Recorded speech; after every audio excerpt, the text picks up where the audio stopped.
the time for all the minorities, all the movements, all the working class to come together and really build power and really fight against the fascism that's been here, but finally popping its head out and being loud and proud about it.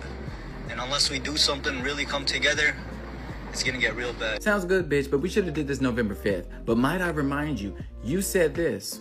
Vote for, if you want Donald Trump to win, say that. Bitch, I will vote for Satan if I have to. I don't care who we gotta deal with for the next 4 years, as long as you motherfuckers know that you fucked up and you guys are gonna deal with some type of repercussion for what happened for the last 10 months. I'm gonna do everything I can to make sure that bitch does not win and the Democrat Party loses the election. Fuck you guys. He said all of this, and then he sealed it with a kiss. How do you expect us to come together in unity and form a community when there's no trust? You betrayed us. The black community told you this was gonna happen, and rather than listening to us, you silenced us, you harassed us, you doxed us, you dehumanized us. You told us we don't know what genocide is, we don't know what oppression is. Imagine telling somebody who literally had to survive 400 years of slavery that we don't know what oppression and genocide looks like. You think just one day we just woke up and black folks were granted their rights? No, we had to fight for it. And one thing that we learned within that fight is also learning about this thing called harm reduction. We had to learn how to play chess, not checkers, and it literally took us years to get here. And the sad thing about it is the black community tried to give you the play-by-play on how we could help the Palestinian people, but you didn't want to listen to us. You said that we're stupid, we don't know anything about oppression, we're ghetto, hoodlum, genocidal trash. You dehumanized us. Told us that we don't know anything about a country that has literally been disenfranchising us for the last 400 years.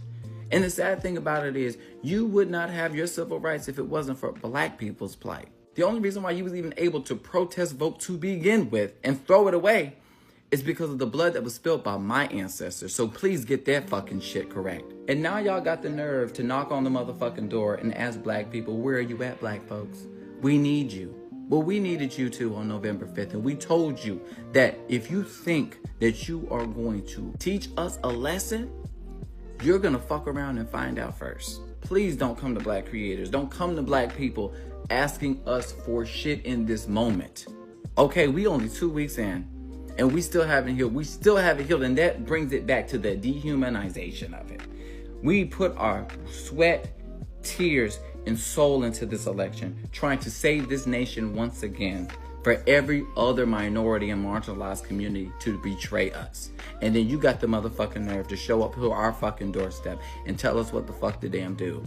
And we need to get your black ass up and do something. Please be gone with that bullshit. If anything, what y'all should be doing is apologizing to us, trying to gain our trust again, because I'm gonna tell you right now, we don't fucking trust you. In order to build community, there has to be trust there. And you've already gone against the damn grain. You got 2 years to get y'all shit together before the next midterms and gaining black people's trust, because we don't trust y'all asses. Because I'll be damned if I'm going to be on the front lines and being used as a black human shield for people who do not even give a fuck about my existence, and played in our face and told us that they want us to suffer because they were angry. The same people who said that they were our allies when we said, if you vote for Kamala Harris, don't worry about her.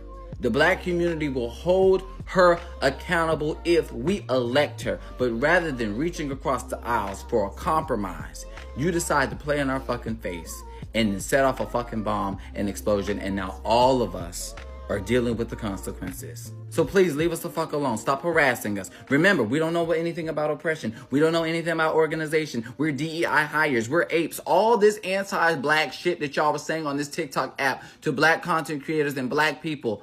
We remember. Okay, November was number damn 3 months ago. We remember. The North remembers. Why is the onus always on us? Again, black people do something. Black people fix it. Black people organize it. Black people put it together. For us to tear it the fuck apart and then play in your face and claim to quote unquote be allies when all we ever do is lie. Because as soon as the white supremacists come a knocking, we're gonna run and find safety in supremacy and leave your ass out in the cold to fend for yourself. Because again, black person, you're not human. Your life doesn't matter. Even though I have BLM in my bio, I honestly don't think it matters. I'm doing this for clicks and views and get invited to the cookout. Just stop. Why is it that everything that this black woman said has come to pass and it's been less than 2 fucking weeks? Why is it that everybody black was on the same damn time and the same fucking wavelength, but y'all couldn't be? Because again, y'all don't want fucking equality. Y'all want to benefit from white supremacy. And right now, black people are trying to internalize that, grasp that, and try to move differently around y'all, because we do not trust anybody but our own in this moment. And can you really fucking blame us? Stitch this, bitch. So Donald Trump is not proposing an ethnic cleansing in Gaza. I'm not going to sugarcoat it. That's what it is. He wants the U.S. to take ownership of it, remove the people who are living there by force if needed to Egypt or Jordan. He wants to level it out and rebuild it to what he has called the Riviera of the Middle East. First and foremost, I want to say that this is not a fuck around and find out moment for the Palestinians living in Gaza, because they did not fuck around. They could not vote in this past presidential election. They could not go to the polls. They could not cast a mail-in ballot. But for the so-called pro-Palestinian activists who could participate in this past presidential election, are you ready to admit that the people of Gaza are finding out because you fucked around and spread so much misinformation? Y'all went on and on and on demonizing Kamala Harris, calling her a war criminal, saying that she never spoke up for the people of Palestine, saying that she never called for a ceasefire. Did y'all do any fucking research? If you did, you would see that she was one of the first people to push the White House to be more sympathetic towards Palestinians. This article is from December of 2023. Vice President Kamala Harris has been telling colleagues in the administration, namely Joe Biden being among these officials, that she wants the White House to show more concern publicly for the humanitarian damage in Gaza. March of 2024, Kamala Harris calls for a ceasefire in Gaza. July of 2024, Harris says she will not be silent about humanitarian toll in Gaza. And the reminder that Google is still free. Kamala Harris multiple times called for a ceasefire and a two-state solution. And I know what y'all are going to say. She only said those things because she was running for president. She wanted to look good. Mind you, the first article I showed you was from December of 2023, but okay, pop off, queen. Y'all didn't want to believe Kamala Harris. Y'all didn't want to listen to her. Who then should we listen to? The people of Gaza? Because the Palestinians in Gaza themselves said that they prefer Kamala Harris over Trump. You call yourself a pro-Palestinian activist and say that you care about the people of Gaza, so tell me why, instead of amplifying their voices, did you speak over them?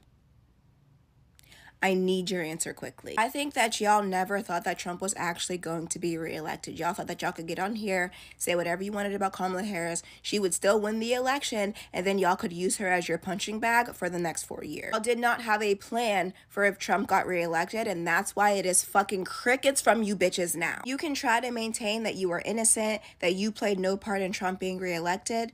I'm going to hold your hand with a napkin in between when I say this. Call it a J-Lo concert ticket, bitch. No one is fucking buying it. Hope this helps. Peace and love. Talk to you later. So a pro-Trump group called Arab Americans for Trump just announced that they will be changing their name to Arab Americans for Peace after Donald Trump proposed taking over Gaza and redeveloping it to turn it into the Riviera of the Middle East. So here's what the group's leader said as to why they are dropping the for Trump from their name and changing it to for peace. Quote, "The talk about what the president wants to do with Gaza, obviously, we're completely opposed to the idea of the transfer of Palestinians from anywhere in historic Palestine. And so we did not want to be behind the curve in terms of pushing for peace, because that has been our objective from the very beginning. Yet, if that was your objective from the beginning, then why were you supporting a guy who wanted to enact a Muslim ban and who was so transparently obvious in siding completely against the Palestinian people? Like, whether or not you supported Kamala Harris was one thing, but there is no denying that she was more benevolent to the Palestinian people than Donald Trump. It's unfortunate that it took Donald Trump saying he wants to level Gaza for this group to realize that supporting Donald Trump may not have been in the best interests of the Palestinian people. Right quick, you all tell me if you remember the following. Vote for Jill, vote for Donald Trump. But do not give a vote to Kamala Harris and expect to be welcomed by my community. So that was a member of the Muslim American community there in Dearborn, Michigan, who told us if we voted for Kamala Harris, that we were not welcome in their community. And that was because of stances over Gaza, right? Well, yeah, this is going to be kind of awkward. Hold on. The U.S. will take over the Gaza Strip, and we will do a job with it, too. We'll own it and be responsible. Hold on. He's not finished. People of the area do a real job, do something different. Just can't go back. If you go back, it's going to end up the same way it has for 100 years. So this your man's, right? This your man's here talking about turning a demolition site into the Riviera of the Mideast. And those of us who stood with you, you told us we wouldn't welcome in your community if we didn't vote for your man's here, or Jill Stein, right? Question, where's Jill Stein now? Well, she doesn't seem to be answering the phone right now. And while I will never be okay with the carpet bombing of children, I will say this. If you all need any help in the community you told us we wasn't welcome to, since Jill Stein isn't answering, remember, you can always call Ghostbusters. Questions?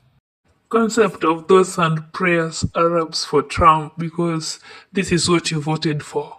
Black folks tried to warn you, but you just wanted to punish them, right?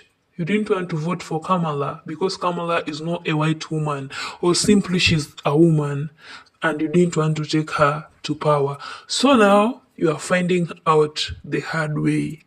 You are trying to beg black people to come and unite together with you, that we are one people. Why were we not together during those days when you are campaigning for Trump?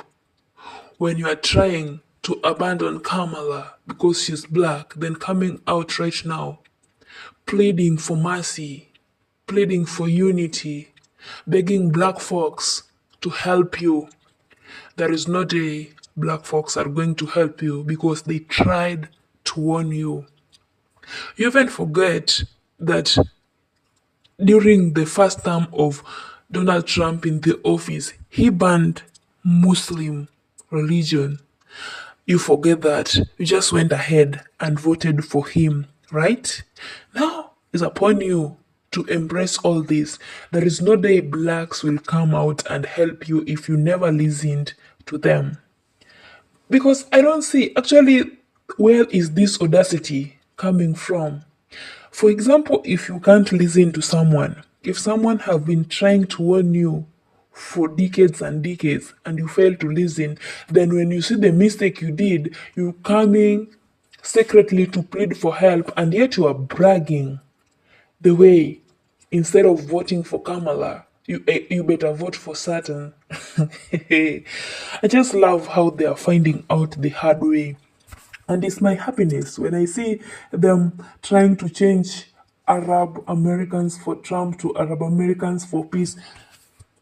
My babies, it's gonna be Arab Americans for Trump. There is no day it's gonna be Arab Americans for peace. Take it on board. Actually, this was not on my February bingo card, but I love it when they are finding out the hard way. They're trying to blame Biden's administration when Kamala was pushing White House to protect them those days. They never listened. But now, when Trump wants to take over Gaza, it's when it's coming to their realization that, damn, we did a mistake. This is serious. Kamala even tried to call for a ceasefire.